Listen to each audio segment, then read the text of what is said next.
안녕하십니까. 맨눈으로 세상의 흐름을 읽어드리는 Y타임스 정세 분석의 추복일입니다. 우크라이나가 전쟁 초기 러시아군에 빼앗긴 남부 일대 도시에 대한 대대적인 반격을 예고하고 나섰습니다. 영국의 더 타임스는 현지 시간으로 10일자에서 올렉시 레즈니코프 우크라이나 국방부 장관과의 인터뷰를 통해서 젤렌스키 대통령이 우크라이나 경제에 필수적인 남부 해안 지역을 탈환하라고 우크라이나 군부에 지시했다라고 보도를 했습니다. 이에 따라 우크라이나 군부는 남부 헤르손주하고 자포리자주를 수복하기 위한 대규모 공세를 준비하기 시작했고, 이 해당 지역에 거주하는 주민들에게 모든 수단을 동원해서 떠날 것을 촉구했습니다. 레즈니코프 장관은 이어서 지난 한 달 반여 동안에 우크라이나군은 30여 년 된 이 소련 시대의 무기를 서방 진영이 제공하는 최신 무기로 완전히 바꿨다 그러면서 영국의 지원을 통해 나토 표준 155mm 다연장 로켓 시스템과 첨단 드론 시스템이 핵심적 역할을 했다라고 밝혔습니다. 이리나 베레스쿠 우크라이나 부총리도 전날 이 해당 지역 주민들의 대피는 우크라이나군이 반격할 때 러시아군이 주민을 인간 방패로 사용할 가능성을 차단해서 주민 안전을 확보하기 위해 필수적이라 그러면서 대피가 매우 어렵겠지만 그럼에도 안전지대로 대피해 줄 것을 촉구한다라고 밝혔습니다. 베레스쿠 부총리는 이어서 어떤 방법으로도 떠날 수 없는 사람들은 다시 피난처가 필요할 것이라는 사실에 대비해야 된다라 그러면서 이 아군의 맹공격을 견뎌내기 위해서는 물과 일정량의 식량이 필요하다라고 말했습니다. 그러면서 두 지역에서 이미 부분적으로 민간인 대피 작업이 이루어지고 있다라고 밝혔습니다. 우크라이나군이 수복 대상 지역으로 꼽고 있는 헤르손주하고 자포리자주는 개전 초기에 러시아군이 일찌감치 점령해서 소위 말하는 러시아화 작업이 이루어지고 있었습니다. 이와 관련해서 헤르손주 의회 부의장인 유리 소보레우스키는 대피 작업이 매우 어려운 상황이지만 반드시 이루어져야 된다 그러면서 떠날 수 없는 주민들은 대규모 전투에 대비하라라고 강조를 했습니다. 자, 이런 우크라이나군의 반격 조짐에 대해서 미 워싱턴에 본부를 둔 싱크탱크인 전쟁연구소는 우크라이나군이 헤르손 지역에 대한 반격을 준비하고 있을 것이라고 지난 6일 전망한 바 있습니다. 자, 한편 이 우크라이나 동부의 최전방 전략 요충지에서는 전투가 계속되고 있습니다. 러시아군은 지난 6월 말 루안스크 지역을 손에 넣은 후에 나머지 돈바스 지역인 도네츠크 주에 대한 대대적인 공세를 준비하고 있습니다. 특히 이 루안스크를 손에 쥔 이 러시아군이 도네츠크 주의 우크라이나군 거점인 슬로반스크에 화력을 집중할 것으로 전문가들은 예상하고 있습니다. 슬로반스크가 위치상 전략적으로 중요한 교통 중심지일 뿐만 아니라 2014년 친러 분리주의 세력이 영내의 반군 거점으로 활용한 바가 있어서 러시아에게는 상징적인 의미를 지닌 곳이기 때문에 그렇습니다. 2014년 당시 우크라이나군은 러시아군에게 점령당한 지 석 달 만에 슬로반스크를 수복했고, 이후 8년 동안 도시는 정부 지원을 받아 공원과 학교, 사회 기반 시설들을 구축해 왔습니다. 그런데 올해 전쟁이 시작되면서 주민들이 대거 탈출하면서 원래 11만 명 정도 거주하던 도시는 이제 2만 명 정도로 줄어든 것으로 알려졌습니다. 또한 러시아군이 이 우크라이나가 장악하고 있는 도네츠크, 미콜라이프, 그리고 하르키우 지역에 포와 미사일을 계속 발사해서 민간인 사상자를 내고 있습니다. 이 러시아군의 전력은 과거 대규모 공세를 펼쳤던 것과는 달리 작은 도시 하나를 선정해가지고 집중 공격을 하면서 조금씩 영토를 확장해가는 그런 방식을 채택하고 있는 것으로 보입니다. 이와 관련해서 미국의 월스트리트 저널은 미국 시간으로 6일자에서 더 많은 서방 무기와 병력 충원 없이는 전세를 되돌릴 수 없는 장기적 소모전의 무대가 열렸다라고 분석을 했습니다.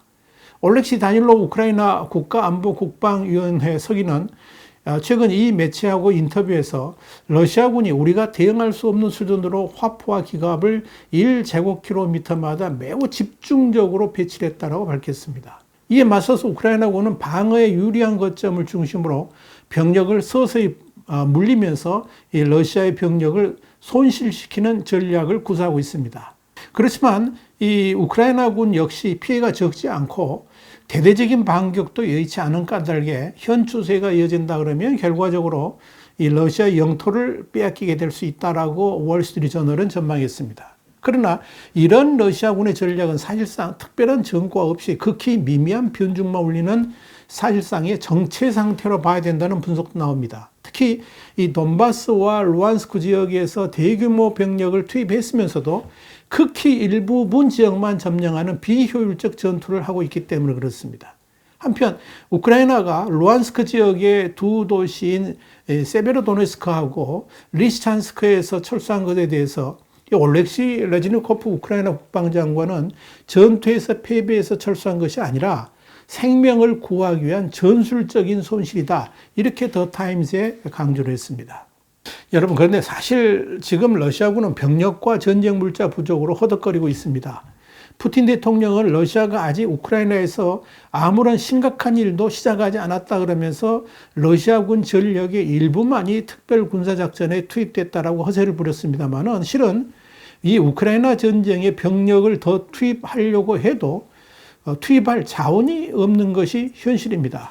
여기에 대해서 영국 국방부 정보기관인 국방정보국은 9일 트위터를 통해서 러시아가 추가 공격을 위해 자국 전역에서 예비군을 모집하고 또 우크라이나 접경 지역에 직결시키고 있다 그러면서 이 러시아군은 최근 우크라이나 돈바스의 한 축인 루안스크주를 점령한 후에 남은 도네스크주 공략을 앞두고 작전 일시 중지를 선언하고서 재정비 중이다. 이렇게 보도를 했습니다. 그러나 국방정보국은 새롭게 충원된 병력이 구식 무기 체계와 부적절한 이 장비로 무장하고 있다 그러면서 푸틴 대통령의 위협에 걸맞는 위력을 발휘할 수 있을지는 의문이다. 이렇게 평가를 했습니다. 국방정국은 이어 새로운 보병 부대의 대부분은 그동안 창고에 오래 묵혀뒀던 MT-LB 장갑차를 주요 수송수단으로 쓰고 있다 그러면서 이 MT-LB 장갑차는 1950년대에 대포를 끌기 위한 트랙터로 설계됐는데 장갑은 매우 얇고 차량에 부착된 방어무기는 기관총이 전부다. 이렇게 설명을 했습니다. 이건 전쟁 초기에 러시아군 돌격부대가 최대 33mm 두께의 장갑과 또 30mm 기관포 그리고 대전차 미사일을 탑재한 BMP-2 보병 전투 차량을 갖췄던 것과는 대조적이다. 이렇게 국방정보국은 꼬집었습니다. 러시아군의 병력 충원도 문제가 많습니다. 미국의 전쟁연구소는 러시아군은 지난 6월 중순까지 돈바스에서 약 14만 명의 군인을 모집해서 이 중 4만 8천 명을 우크라이나 최전선에 배치했다 그러면서 러시아 인권단체 조사 결과를 인용해서 이 러시아군이 돈바스에서 군인을 모집하면서 노숙자와 주정뱅이에게도 입대를 권유했다라고 전했습니다. 이는 러시아군이 전쟁이 장기화하면서 심각한 병력 손실에 직면하니까 전쟁 수행을 위한 병력 충원을 하고 있긴 하지만 충원 병력 자체가 너무 마구잡이로 시행되면서 전투력이 과연 있기는 하는지 의심스럽다 하는 그런 이야기입니다. 전쟁연구소는 그러면서 군 모집자에게 필요한 장비가 지급되지 않아서 일선에서는 불평이 터져나오고 있고 숙련된 장교도 부족하다라고 전했습니다. 또한 러시아 정부는 장기전에 대비해서 전시 동원 체제로 전환을 가속화하고 있습니다. 이 역시 전쟁이 길어지면서 러시아 내 전쟁 물자가 바닥나고 있기 때문에 이 러시아를 비상체제화하고 있다. 이렇게 보시면 됩니다. 그래서 러시아 정부는 지난 6월 30일 러시아 하원, 국가두마라고 그러죠. 이 러시아 하원에 물자 동원체제 도입 법안을 제출했습니다. 이 법이 시행되면 정부가 휴가 중인 노동자를 업무에 복귀시키고 노동자 동의 없이 근무 시간을 재조정하고 주말, 휴일, 야간에도 일하라고 명령할 수가 있습니다. 이는 노동력을 최대한 활용해서 전쟁 수행에 필수적인 산업의 생산량을 극대화하고 서방 제재의 영향을 완화하려고 하는 조치로 해석이 됩니다. 한편 우크라이나는 영국의 지원으로 120일마다 이 10,000명의 군사를 훈련시키는 프로그램 가동을 시작했습니다. 아예 서방의 무기들을 자유자재로 활용할 줄 아는 정예부대를 직접 양성해서 전쟁에 투입하겠다는 의지입니다.